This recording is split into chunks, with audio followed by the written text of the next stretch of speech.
Hello, I'm Thomas Rodi, Archbishop of Mobile, and I speak to you today with a heavy heart. I struggle with the words to say because all of us have seen with our very eyes the death of George Floyd while in police custody. It's not the first time that we have seen people unjustifiably, indefensibly murdered. And it has affected us all with a sense of outrage.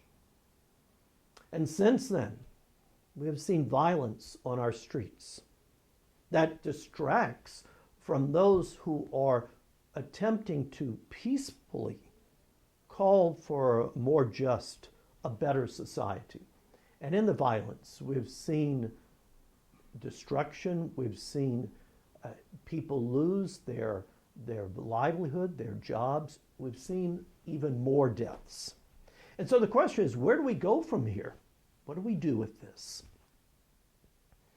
Race, racism, these are complex issues in our American society.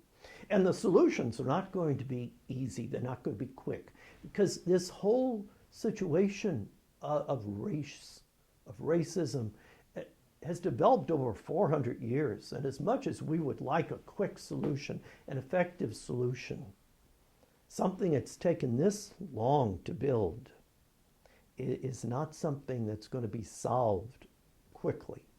But just because the solutions are not going to be easy and are not going to be quick doesn't excuse us from not doing anything at all.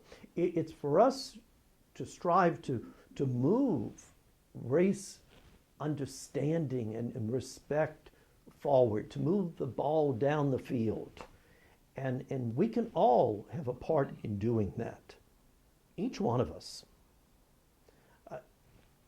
And I believe we start, for each one of us, admitting our part in the complex situation of race relations in our country, and realizing that we have had a part in racial divisions and racial misunderstandings. Each one of us has.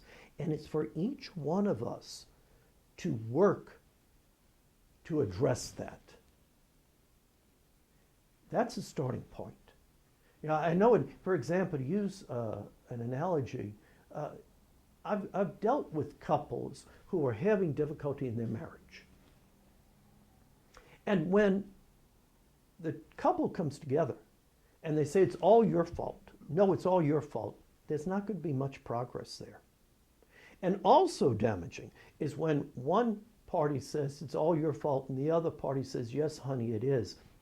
No, because it's not an honest discussion there.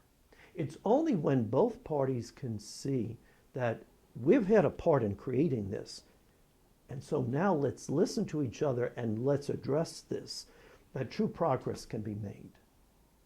And so it's for all of us to listen to each other with an open heart, because every group has their story to tell.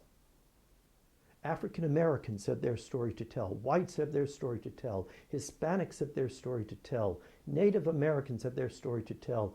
Asian Americans have their story to tell. And it's for us to listen to each other and admit that we're a part of this situation of race relations and to deal with divisions and tensions. It's when we allow our hearts to become angry, when we allow our hearts to have hatred, that we close our hearts to the listening to each other.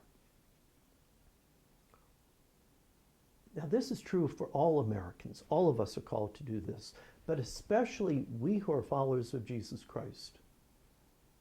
We bring something deeper to the discussion because we know Jesus Christ calls us to respect life, to respect the dignity of each human being.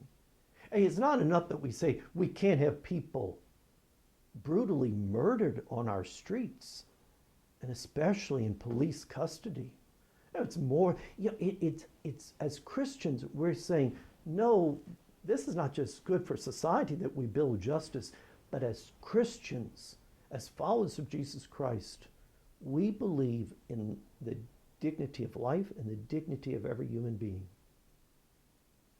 And as Christians, we know we are called to repent of our faults and to forgive one another. That's the message of Jesus Christ. It may be an uncomfortable message for each one of us, but that's what Jesus calls us to and what he speaks to us right now. We live in a diverse society, a diverse country.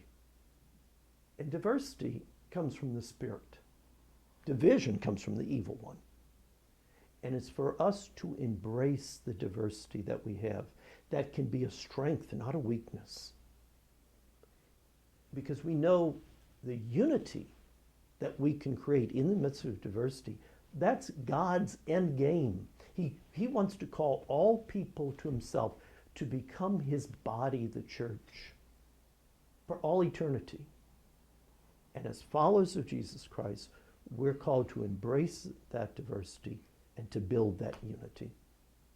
May God bless you all.